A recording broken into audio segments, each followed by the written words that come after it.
இயற்கையாகவே நோய் எதிர்ப்பு சக்தி அதிகமா உடையது. அதனால நம்ம அதெல்லாம் கொடுத்துட்டு இருக்கோம். ஸோ இப்போ அந்த குழந்தைகள் முதல் பெரியவர்கள் வரை எல்லாருக்கும் நம்மளுடைய மருந்து உபயோகமா இருக்கும்.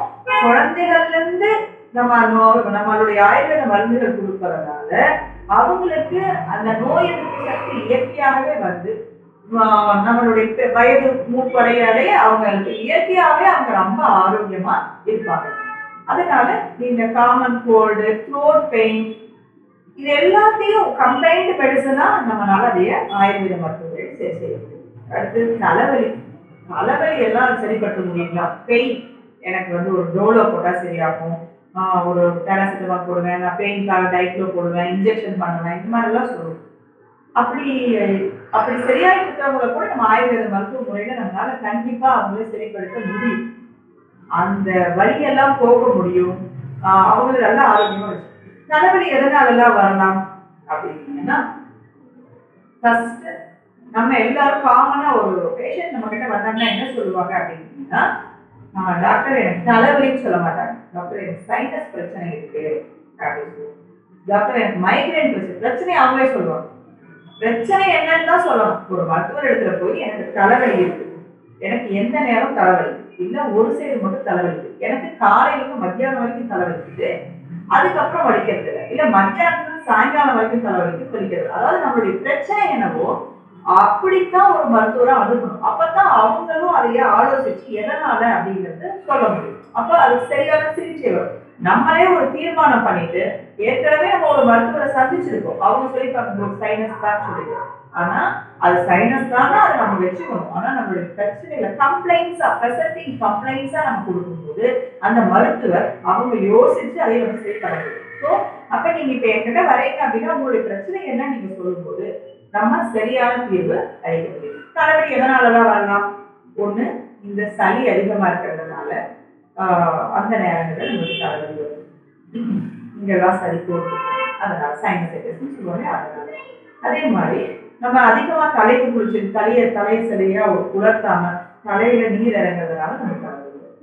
பித்தம் அதிகமாகிறதுனால நம்ம சரியான நேரத்துக்கு சாப்பிடாம பசியோட இருந்து நம்ம அப்புறமா சாப்பிட்றதுனாலே நம்மளுக்கு தலைவலி வரும். அல்சர் அதிகமா இருக்கிறவங்களுக்கு தலைவலி வரும்.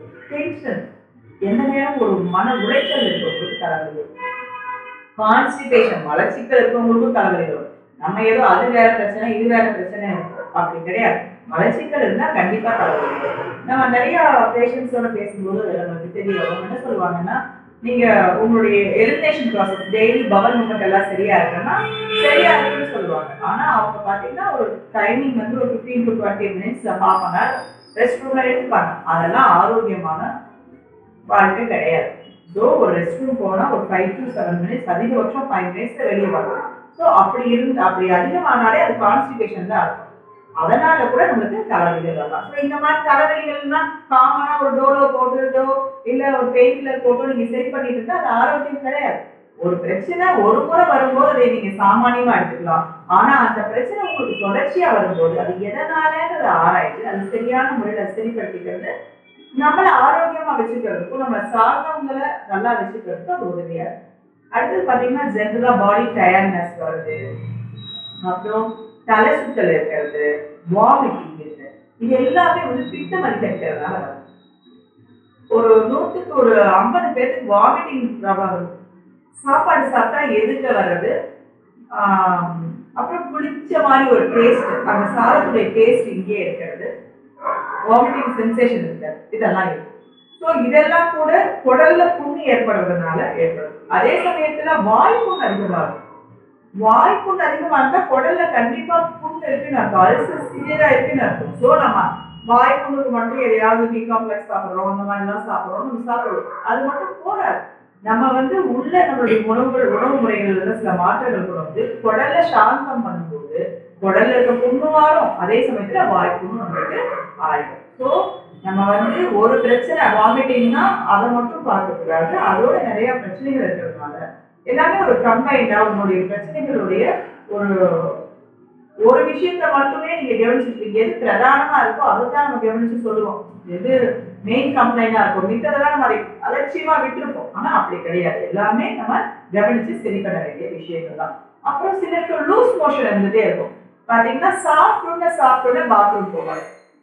அது வந்து எப்படின்னா தொடர்ச்சியா ஒரு நாளைக்கு 3 தடவை போவாங்க, 4 தடவை போவாங்க. இந்த மாதிரி காலமா ஒரு கிட்டத்தட்ட பல வருஷங்களா இப்படிதான் இருக்குது அப்படின்னு சொல்றவங்க எல்லாம் இருக்காங்க. ஆனா அதெல்லாம் சரிப்படுத்த வேண்டிய விஷயம். அது IPS, irritable Powell syndrome, IPS. அது வந்து நம்மளுக்கு எப்படின்னா மருந்துகள், நம்ம மருந்துகள் சாப்பிட்டு ரொம்ப அழகா குணப்படுத்த முடியும்.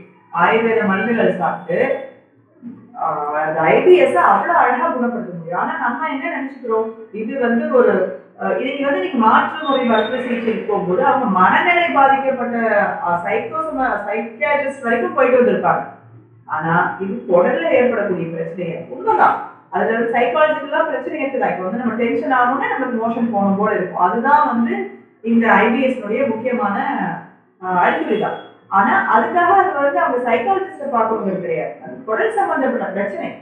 மனசோட சம்பந்தப்பட்டிருக்குதான், பிரெயினோட கனெக்ஷன் இருக்குதா. ஆனா இங்க வந்து நம்ம அதை சரிப்படுத்திக்க முடியும்.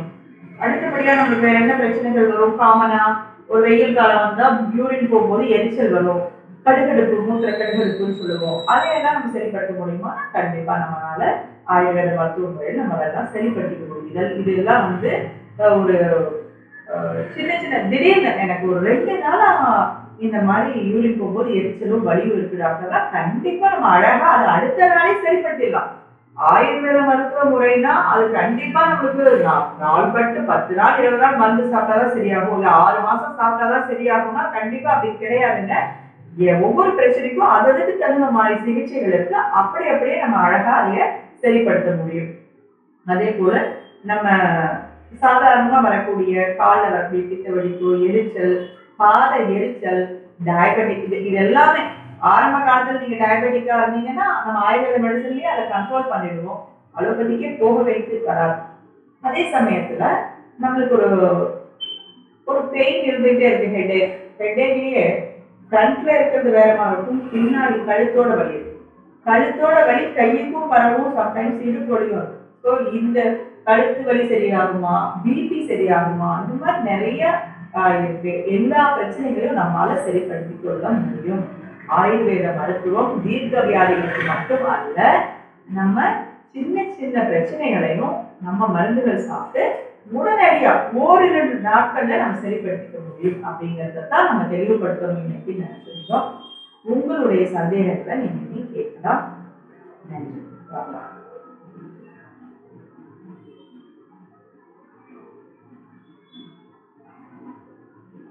உங்களுக்கு யாருக்காவது சந்தேகம் இருக்கா, எதுவும் கேட்கணும்னு நினைச்சீங்கன்னா நீங்க கேட்கணும்.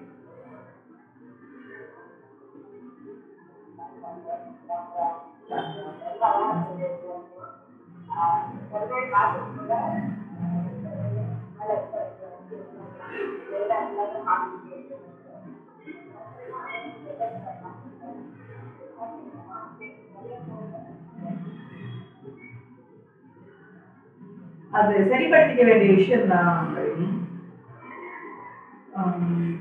எனக்கு கொஞ்சம் ஆடிபிளா இல்லை, இன்னும் கொஞ்சம் சொன்னா பேசுங்க.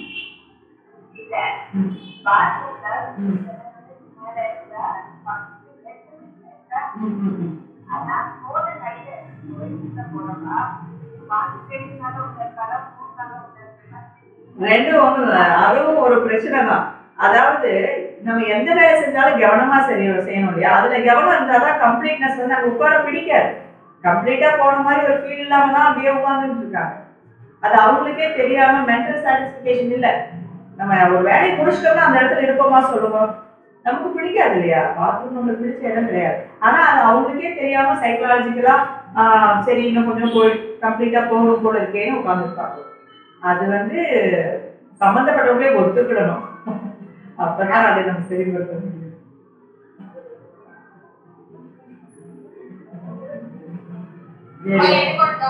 சொல்லுங்கம்மா, சொல்லுங்க. இப்போ ஒரு 25 இயர்ஸா நான் அலோபதி தான் எடுத்துட்டேன்.